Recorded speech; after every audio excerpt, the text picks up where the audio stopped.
Hello दोस्तों, नमस्कार। मैं गुरवीर सिंह आप सभी का स्वागत करता हूं अपने यूट्यूब चैनल पर। तो आज मैं लेकर आया हूं अपना हाई स्कूल का चैप्टर नंबर 4.4, जो कि अपना एक सवाल पहला सवाल बता चुका हूं। तो उसमें से दो सवाल छूटा हुआ था, तो वो लगाइएगा।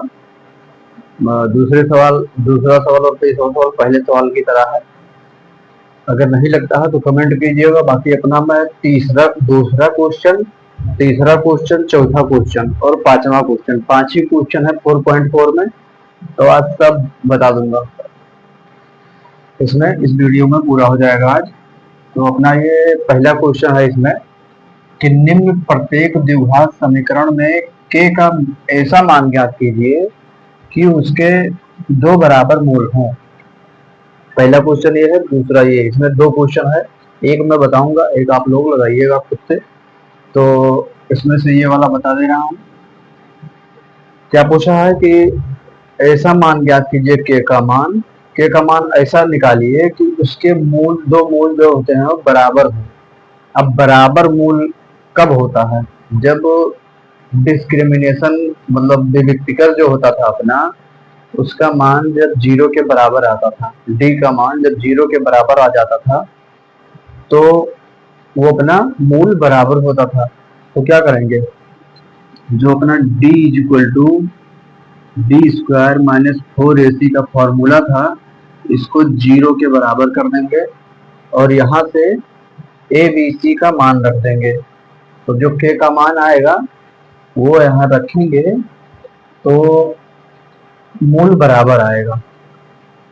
बस हमको यही कर देना है, खाली इसके बराबर जीरो के कर देना है। तो ये बी स्क्वायर का मतलब के का स्क्वायर माइनस 4 इंटू ए का मतलब 2, सी का मतलब 3 इक्वल टू जीरो। तो के स्क्वायर माइनस 4 दूनी 8, 8 त्रिक 24 इक्वल टू जीरो। तो के इक्वल टू क्या आ जाएगा, 24। के स्क्वायर इक्वल टू, तो के इक्वल टू क्या आ जाएगा, अंडर रूट 24। अब अंडर रूट 24 को अगर बाहर निकालेंगे तो 2 दूनी 4, तो 4 6 24, यानी कि 2√6 के का मान आ जाएगा। अब यहाँ 2√6 रखेंगे तो इसका मूल बराबर आएगा। बस हमको यही बताना था, के का मान। तो ये हो गया अपना दूसरा क्वेश्चन। ऐसे ही है, इसको अंदर ले जाके गुणा करेंगे समीकरण के रूप में। बनाने के बाद समीकरण जब बन जाएगा तो इसी में रख देंगे b square minus 4ac equal to 4ac equal to zero में रखेंगे, जीरो के बराबर कर देंगे। के का मान आएगा वही यहाँ पे रखेंगे, तो जो अपना मूल होगा वो बराबर मूल आ जाएगा। तो ये अपना पहला क्वेश्चन हो गया। दूसरा क्वेश्चन है, मैंने क्वेश्चन शॉर्ट में लिखा हूँ, ऐसे ही बता दे रहा हूँ, आप लोग बुक से देख लीजिएगा। जो अपना हाई स्कूल का एनसीईआरटी का बुक होता है, उसमें 4.4 का ये तीसरा क्वेश्चन है। तो मैं क्वेश्चन बुक से ही क्वेश्चन नंबर डाल के लाया हूँ, तीसरा, चौथा और पांचवा, पांच ही क्वेश्चन है उसमें। अपना जो तीसरा क्वेश्चन है उसमें बोला गया है कि एरिया दे रखा है 800 मीटर का, 800 मीटर स्क्वायर एरिया दे रखा है, 800 मीटर स्क्वायर। और बोला है कि अगर चौड़ाई यक्स हो और लंबाई 2x हो, मतलब चौड़ाई का लंबाई जो है वो अगर 2 गुना हो, चौड़ाई से लंबाई 2 गुना हो और 800 मीटर उसका एरिया हो, मीटर स्क्वायर, तो क्या ये वर्ग संभव है? मतलब जो एरिया बना हुआ है ऐसा बन सकता है? ऐसा इसने पूछा है। तो यहाँ से क्या करेंगे, इसका क्षेत्रफल, क्षेत्रफल कितना दे रखा है, 800 मीटर स्क्वायर। हमारे हिसाब से क्षेत्रफल कितना आएगा इसका, एरिया। तो एरिया क्या होता है, लंबाई गुणे चौड़ाई। आयत का जो अपना एरिया होता है वो लंबाई गुणे चौड़ाई होता है। तो लंबाई कितना है, 2x। ये सीधा गुणा कर देंगे और यक्स से गुणा करेंगे और बराबर ये अपना एरिया आ गया।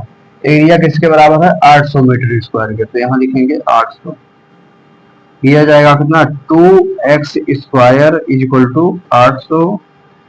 तो x स्क्वायर इक्वल टू कितना आ जाएगा, 400। तो x इक्वल टू कितना आ जाएगा 20। इसका वर्गमूल निकालेंगे 400 का तो 20 आ जाएगा। अब 20 यक्स का मान कितना आ गया, हमको यक्स और लंबाई और चौड़ाई बतानी थी, तो चौड़ाई कितनी आ गई 20 और लंबाई कितनी आ जाएगी 20 दूना 40। यही दोनों अपना आंसर हो जाएगा, ये और ये आंसर। तो ये छोटा सा सवाल था। चौथा क्वेश्चन था कि a plus b equal to b, मतलब ए कोई आदमी है और बी कोई आदमी है, दो उसमें आदमी दे रखा है, मतलब दो लोग कोई हैं, उनके उनका योग, उनके जो मतलब उनका जो आयु है उनका योग दे रखा है 20 वर्ष। दो आदमी कोई है, क्वेश्चन में देखिएगा तो उनके जो आयु का योग है वो 20 वर्ष दे रखा है, और बोला है उसके बाद दूसरी लाइन में है कि अगर 4 वर्ष पूर्व इनकी आयु का गुणनफल, 4 वर्ष पूर्व इनकी आयु का गुणनफल दे रखा है कितना 48 वर्ष। तो ऐसा समीकरण बनाने के बाद हल करना है हमको। तो सीधा मैंने समीकरण बना के ही लाया हूँ कि दो आदमी का जो योग दे रखा है 20 वर्ष है, और जो 4 वर्ष पहले की आयु का योग दे रखा है 48 वर्ष। तो ये दोनों हो गया। उसके बाद बोला है कि अगर ऐसा संभव है तो हल कीजिए। तो ऐसा वैसे संभव नहीं है, कैसे नहीं है अभी पता चल जाएगा। a प्लस बी बराबर 20 वर्ष हो गया, और a माइनस 4 और b minus 4 is equal to 48 वर्ष हो गया। यहां से हम a का मान निकालेंगे और इसमें रख देंगे, तो टोटल b भी हो जाएगा, और मान निकालने के लिए 48 के बराबर करेंगे। तो इसमें क्या करना है कि ये इक्वल टू क्या आएगा 20 माइनस बी आ जाएगा। अब 20 माइनस बी को इसमें रखेंगे ए के जगह पर, तो यहाँ हो जाएगा 20 माइनस बी, और ये b माइनस 4 तो ऑटोमेटिक पहले से था इक्वल टू 48। इस वाले से ये मान रख दिया। अब इसको सॉल्व करेंगे, तो सॉल्व करेंगे तो 20 b हो जाएगा, यहाँ से गुणा करेंगे तो, और ये 20 और ये 4 भी तो रखना है, ये थोड़ा सा मिस्टेक हुआ यहाँ पे। तो क्या करेंगे, माइनस का 4 भी तो है इसमें, ए का मान 20 माइनस बी आया और माइनस का 4, और ये b minus 4 is equal to 48। ये हो जाएगा अपना, b का मान रख दिया। उसके बाद 20 और 4 घटेगा कितना आएगा 16, तो 16 माइनस b और b माइनस 4 इक्वल टू 48। इसको गुणा करेंगे अब, तो इसको गुणा करेंगे तो क्या आएगा 16b, 16b, और ये 16 को 4 से करेंगे तो 16 चौका 64 माइनस का 64, और b को b से करेंगे तो माइनस का b स्क्वायर, और b को 4 में करेंगे तो प्लस का 4b। ये हो जाएगा minus minus plus 4b is equal to 48। इसको भी इधर लेके आ जाते हैं तो ये हो जाएगा 48 माइनस का इज इक्वल टू 0। इसको इधर लेके आ गए। अब क्या होगा 16b और 4b जुड़ेगा तो 20b हो जाएगा, और ये 64 और 48 जुड़ेगा तो 112 हो जाएगा। तो ये हो जाएगा माइनस बी स्क्वायर आगे कर लिया, और ये प्लस का 16 4 20 बी हो जाएगा, और ये हो जाएगा माइनस का 112 इक्वल टू 0। यहाँ से माइनस में माइनस से मल्टीप्लाई कर देंगे तो ये हो जाएगा बी स्क्वायर और माइनस का 20b और प्लस का 112 इक्वल टू 0। अब इसकी क्या करेंगे, प्रकृति चेक करेंगे। प्रकृति चेक करने के लिए पहले क्वेश्चन में बताया गया था कैसे, बी स्क्वायर माइनस 4ac में मान रखेंगे d। अब d का मान क्या आता है उसी हिसाब से इसका मूल निकलेगा कि नहीं निकलेगा। अगर मूल निकल आया तो ये इसका मतलब हल है, और अगर मूल नहीं सही से नहीं निकला तो इसका हल नहीं है। तो इस जो क्वेश्चन है जो अपना d equal to b square minus 4ac में इसका मान रखेंगे। इस वाले का a का मान कितना है, b का मान कितना है अपना 20, तो माइनस 20 का स्क्वायर और माइनस 4 इंटू a का मान 1 है, तो 4 गुणे 1 और c का मान 112 है गुणे इक्वल टू कुछ नहीं, ये d का मान निकाल रहे हैं। तो d का मान क्या आएगा, माइनस का 400 हो जाएगा प्लस का,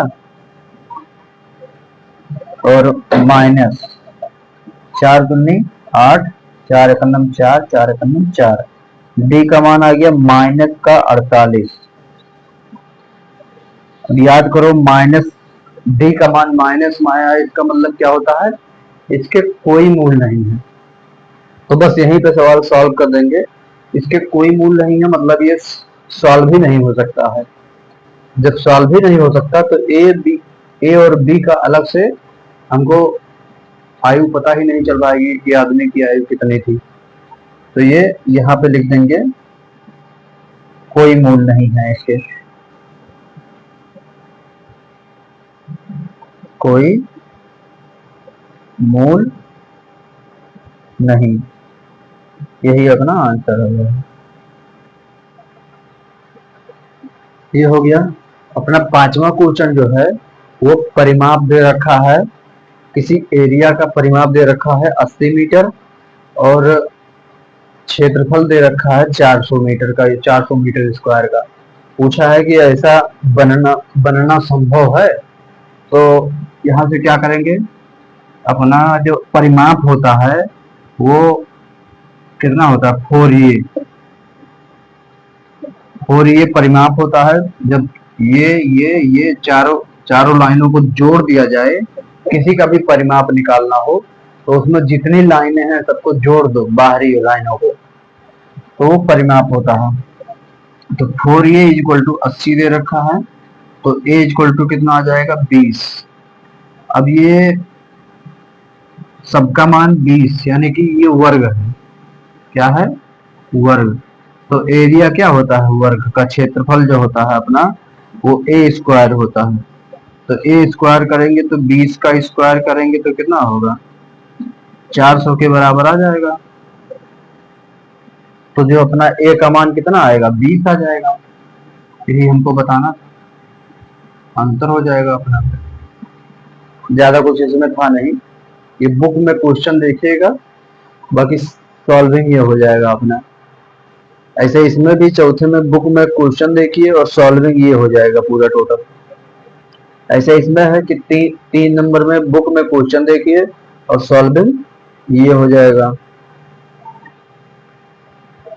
ऐसे इसमें है, ये तो पूरा सॉल्व क्वेश्चन ही लिखा हुआ है, तो ये वाला बता दिया हूँ, ये वाला खुद से लगाइएगा। अगर नहीं लगता है, कोई दिक्कत आती है तो कमेंट कीजिएगा।